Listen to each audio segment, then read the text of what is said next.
What's up, what's up? It's time for Done Way Past Funny with your host, G.D. Fenderson.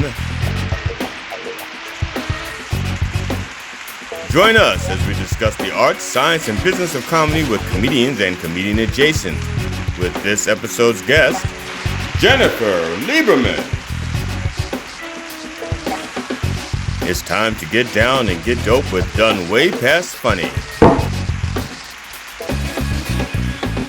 Hi, I'm G.D. Fenderson, Certified Forensic Humourist and host of Done Way Past Funny.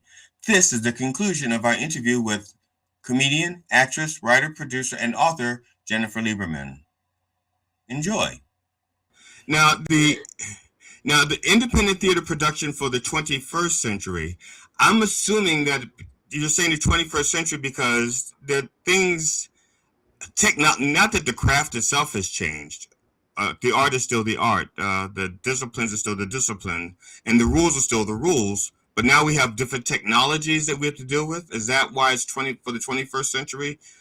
Yeah, that's part of it. The other part of it is because when I was teaching this class at a university, I was Googling to try and find what resources were out there, to recommend some books, and different resources. And also I wanted to know for my own teaching, like if there were other ideas out there. And the last book published on theater production, there are of course there are books about acting and directing and, stagecraft. Right. The last book about production was published in 1990.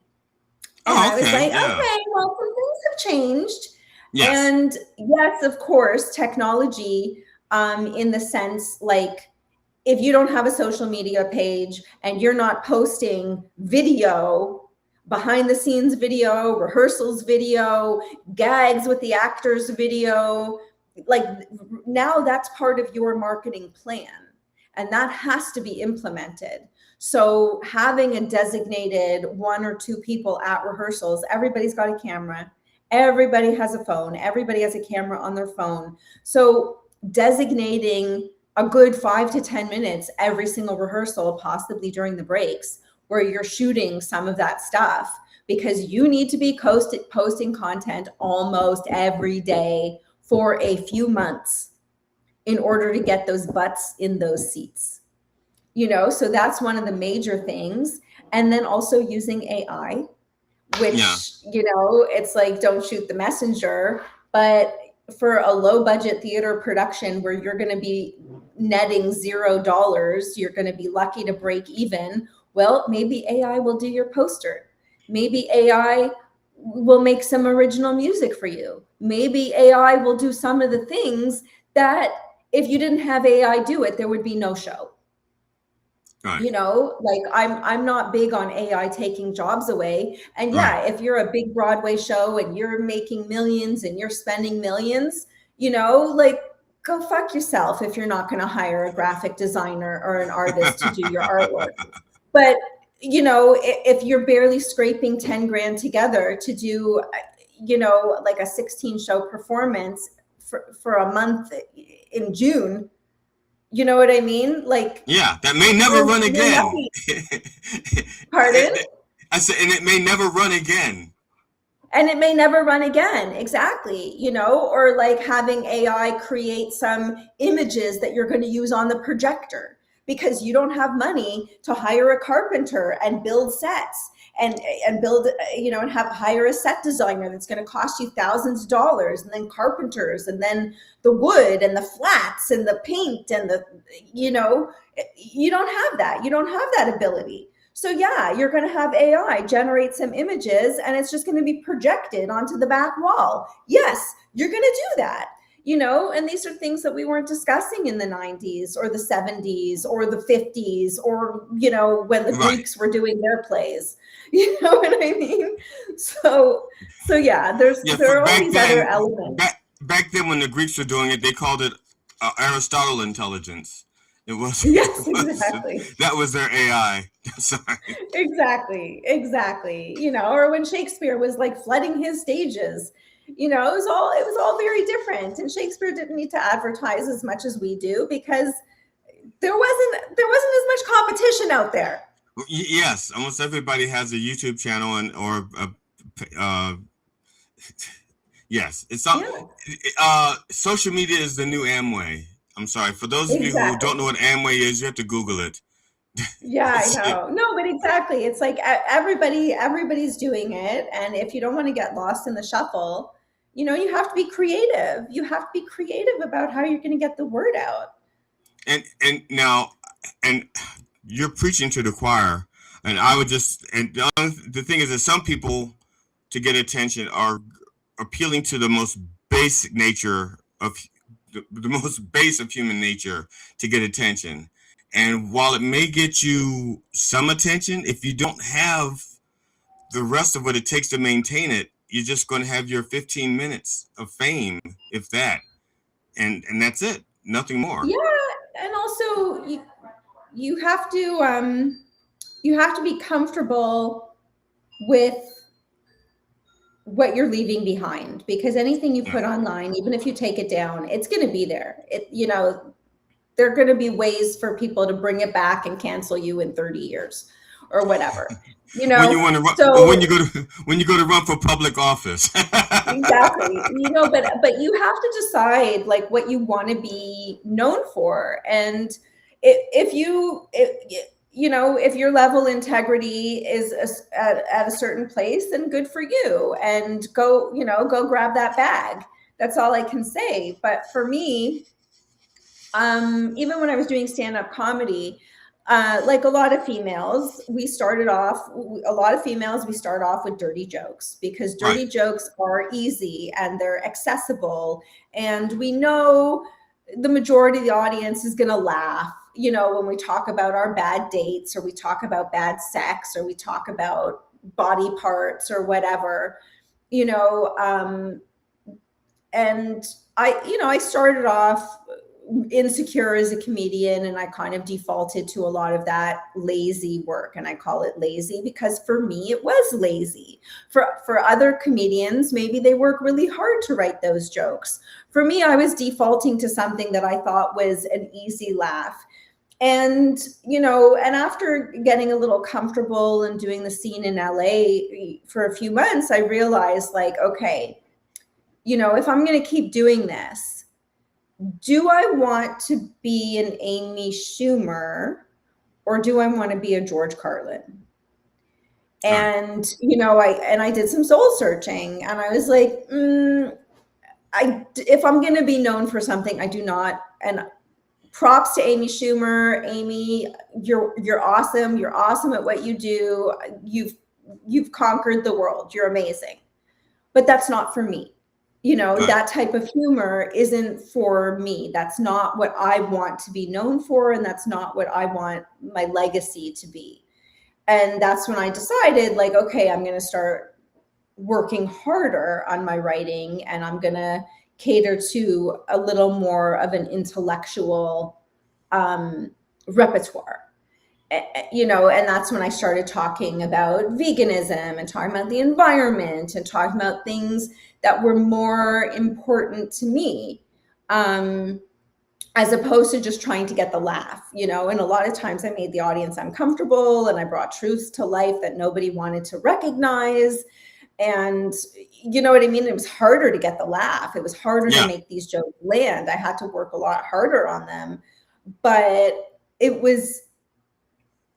I felt like it was more worthwhile talking about that stuff than the other stuff. And, and that's, everybody has to decide what they're comfortable with, and everybody's going to compromise, everybody's going to face that crossroads of where they're going to have to compromise. It's like, do I want to be right, or do I want to be happy?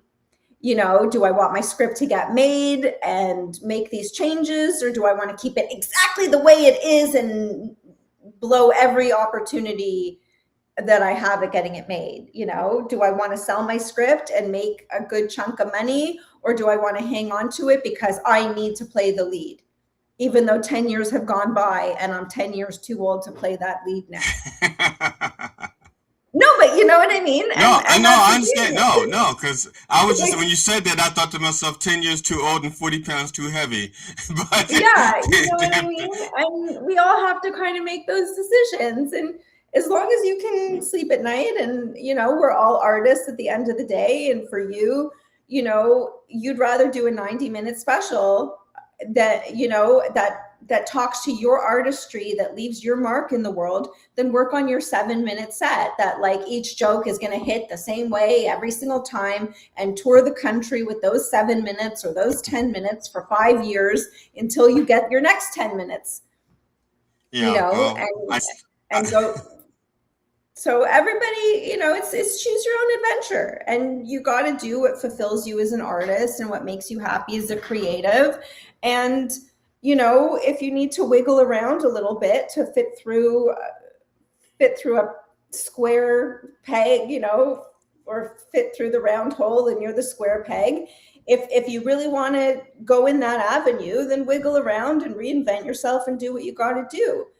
You know, like, if you want to stay the unique voice that you have, and keep working and plugging away at that until one day it hits, do that too. You know, like, there's no right or wrong way. No two people have succeeded in the same path as creatives, whether you're a writer, a comedian, an artist, an actor, a musician. Like, everybody had to kind of pave the way for themselves. So there's no shame in it, as long as it makes you happy and you can live with yourself. now you own a set of hats, if career-wise, you own a lot of hats. Um, and I'm assuming, and if you can believe me, correct me if I'm wrong, that you had to find your voice for each one of those hats. Well, I'm assuming that each hat has a different voice. So as a comedian, when you perform as a comedian, that voice is different than the voice that you found within you to be an actor, and that's a different voice than you found to be a writer. Um, how do you find those voices? Because it takes time, as a general rule of thumb, to find. You know, as a comedian, it takes you 3-4 years to find your voice. So how did you find your voice in those different um, skill sets? Yeah, you know, it's a really great question, because, like, cinematically, my genre is more like film noir. You know, like, I have a short film called Leash. I have a short film called Details. Like, Dump Water was a comedy. And then my last film, The Penis Fairy, was also a comedy. But The Penis Fairy was a satire about animal agriculture, and what, you know, how animals are treated on an assembly line. It's a metaphor, it's a satire. You got to really look between the lines to see it, but that's why I wrote it. Dump Water Divas was a satire about people being obsessed with fame, you know. So I really had some things that a point I was trying to make and reflect back to society, even though I did it through the lens of comedy.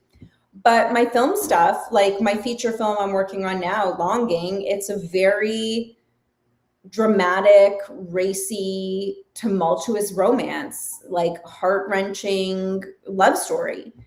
And, you know, I do kind of gravitate towards romance writing. Um, and, you know, like, I grew up loving, like, David Lynch and Tarantino and Oliver Stone, and The great didn't romance know. writers.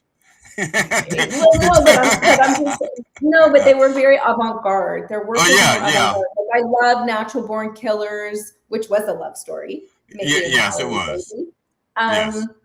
But I liked really kind of dark, gritty film, you know, and I didn't know I was funny. I didn't realize I was funny until much later in life, you know? Like, I was in my late 20s when I realized I was funny. Like, I didn't know that. I thought I was like this dark, brooding artist. Um, so, you know, and we all are multifaceted. And then, like, as a producer, you know, when I started off as a producer, I was a total bitch. And it took me 10 years of producing to, you know, to develop my signature phrase: if you're not having fun, you're fired. Like I started off I started producing when I was 22, and I was so stressed and I had no money to get the productions off the ground, and every step of the way was an uphill battle. And I'm sure the cast all hated me. Like, if you went and found those people today and asked them about me, I would not want to know what they had to say. Meanwhile, over the years, as it's become second nature to me, and I can troubleshoot, and I know how to run a production, and I know how to manage all the personalities and all the drama, now my whole thing is like, if you're not having fun, you're fired. Like, we're here to have a good time. We're going to work our asses off, but we are going to have a good time doing it. And I think there's an evolution in anything when you don't know what you're doing to when you become, a certain level of proficiency or expertise at it. It's There's funny an because ease to it. it's funny that you mentioned it, because we happen to have the people that used to work with you and who think that you're a terrible human being right this way. It's a huge line. It's like we're going to be here for a while. I've given everybody 30 seconds to bitch and moan, so we're going to be here for the next 2 hours. Come on in, Liz. What's your name again? Christa what? Christa Johnson is your first person to complain about you. No, she thinks that the reason her star didn't shine is because you stomped on her dream. No, yeah, but you know what I mean? Like, yes. And even when I started off as a stand-up comedian, like, I sucked. I thought I was great because I didn't understand stand-up comedy. You know what I mean? So that's the thing. Like, with each hat, you kind of, have to settle into it, and you do have to find a voice and find, how to manage that. And, sometimes the qualities that make me a great producer intimidate people from hiring me as an actor, because if they have less experience producing, they're afraid to bring on somebody who's produced more than them, because they might see me as somebody who's going to judge them or try and correct them. Whereas that's not the case. It's not the case. Hire me. No, like, it's, like, one of my favorite things is just getting cast and showing up and knowing my lines. And I don't have to worry about the writing or the production or managing the teams or making the days or making sure we don't run out of time, to get to the next scene, or if all the equipment shows up on the truck. I love just showing up and knowing my lines and not having to think about any of that crap. That's my favorite thing. It's my favorite thing to do. Now, I have a question for you. Now, if you audition for something and you don't get the part, do you want them to tell you why you didn't get the part? Yeah, of course. I was just like, some people just like, I didn't get it. It doesn't matter, because sometimes, some people, it's just a rejection. Just to hear the no is bad enough. It's like, and now you're going to tell me why? So, no, I want to know what I have to work on so I can get the next one. Sometimes it's just your look. Sometimes it's just, I don't buy you as this, or I don't buy you as that. Sometimes it's like, this person has more followers on YouTube or more followers on social media. Like, you were great, but you just, you look too old, you look too young, half the time, more than half the time, it's stuff you can't change. It's stuff that you have no control over. Yes. And that's why build your following, build your followers, build your social media. I'm working at it. It's taken me years to like lean into it, but I'm finally I've hit that wall where it's like, I really need to build my following, because that does, it weighs in. It weighs in on those decisions, as much as we want to think like, I'm good. It shouldn't matter. Oh, it does matter. It does. It does. Yes. This is one of the things where size does matter. It shouldn't, but yes, the size of your following does matter. I hate to admit that. I am not a size matters kind of guy. I'm a look what I can do kind of guy. And, I know. I know, because that's old school. And we thought like our merit alone would get us there. And now it's very much not that. And, but I've so enjoyed this conversation. I have a production meeting in 30 minutes for a play. Okay, well, invite them in. Invite them in. I'm just no. Actually, I want to have a chance to, like, use the ladies' room and have some water before I hop on my next call. But this is so much. This is my favorite kind of conversation. I love it. Well, before you go, is there anything that you want to touch on that we did not touch on? Because I don't want to. Go ahead. I think we covered so much. We covered it all, and maybe I'll come back and we'll talk about some other stuff next time. Okay, because just so you know, I literally did not get to any of these questions. We'll have to do a part 2. Yeah, I got to this. I got to this page. I got to page 1 of 4.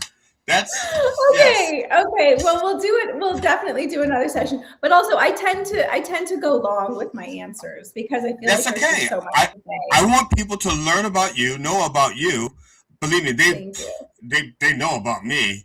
As a matter of fact, I have a code. If I say to them, "You've heard this story before," so I'm going to wave my hand and at the beginning, and when the story is over, I'm gonna wave it again, so you don't have to watch those parts. Just skip past the hand wave.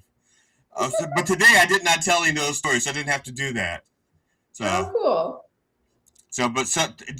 Jen, thank you so much for doing this with me. I appreciate it. Thank you, GD. Yes. And when you bring that show to Toronto, you got to hit me up. Oh, believe me, yes, and because I've done one thing in Canada, but I was on a cruise ship, so I've yet to produce a show on dry land there.